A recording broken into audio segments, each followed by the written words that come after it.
இமாம் குர்துபி ரஹ்மத்துல்லாஹி அவங்க ஒரு 4 விஷயங்களை சொல்கிறாங்க.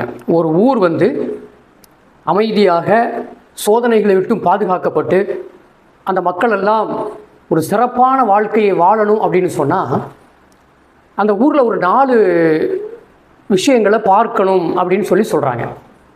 முதலாவது சொல்கிறாங்க, அந்த ஊருக்கென்று ஒரு தலைவர் இருப்பார் அல்லவா, அந்த ஊரை நிர்வகிக்கக்கூடிய நல்லது கெட்ட விஷயங்களை கண்காணித்து பார்த்து அதை செம்மைப்படுத்துகிற ஒரு தலைவர் என்று ஒருவர் இருப்பார். இன்றைக்கும் பல கிராமங்களில் பார்க்குறோம்.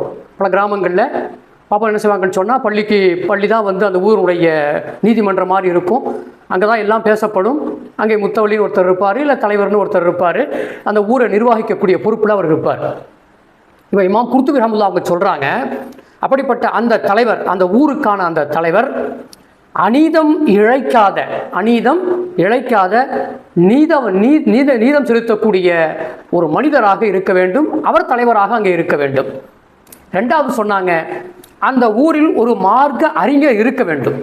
அந்த ஊரில் ஒரு மார்க்க அறிஞர் இருக்க வேண்டும். அந்த மார்க்க அறிஞரும் எப்படி இருக்கணும்னு சொன்னால், தான் கற்ற கல்வியை தான் மட்டும் வைத்துக் கொள்ளாமல் அதை மக்களுக்கு கொண்டு போய் சேர்க்கக்கூடிய நல்ல ஒரு மார்க்க அறிஞராகவும் இருக்க வேண்டும்.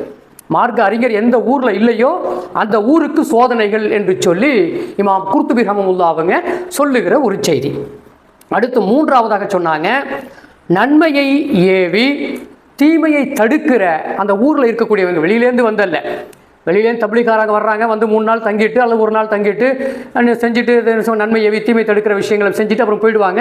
27 நாள் பார்த்தா அந்த ஊரில் அப்படி இல்லாமல் போயிடும். அந்த ஊர்லேயே இருக்கக்கூடிய பெரியவர்கள், அந்த ஊரில் இருக்கக்கூடிய பெரியவர்கள் நல்ல மனம் படைத்தவர்கள் நன்மையை ஏவி தீமையை தடுப்பார்கள். நன்மையை ஏவுவாங்க, தீமையை தடுப்பாங்க.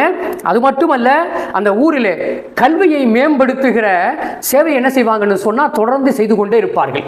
பிள்ளைகள் கல்வியை கற்க வேண்டும், கல்வி கற்க வேண்டும், அதற்கான தேடல்களை, அதற்கான வழிகாட்டுதல்களை அந்த ஊர் பெரியவர்கள் உருவாக்கி கொடுப்பார்கள்.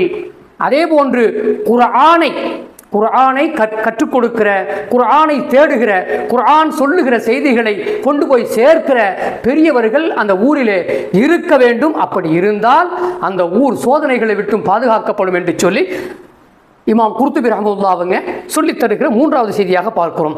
4வது சொன்னாங்க, அந்த ஊரில் இருக்கக்கூடிய பெண்கள் தங்கள் அழகை மறைத்து கொள்ளக்கூடிய பெண்களாக, பத்தினி பெண்களாக இருப்பார்கள் என்று சொன்னால் அந்த ஊர் சோதனைகளை விட்டு பாதுகாக்கப்படுகிறது.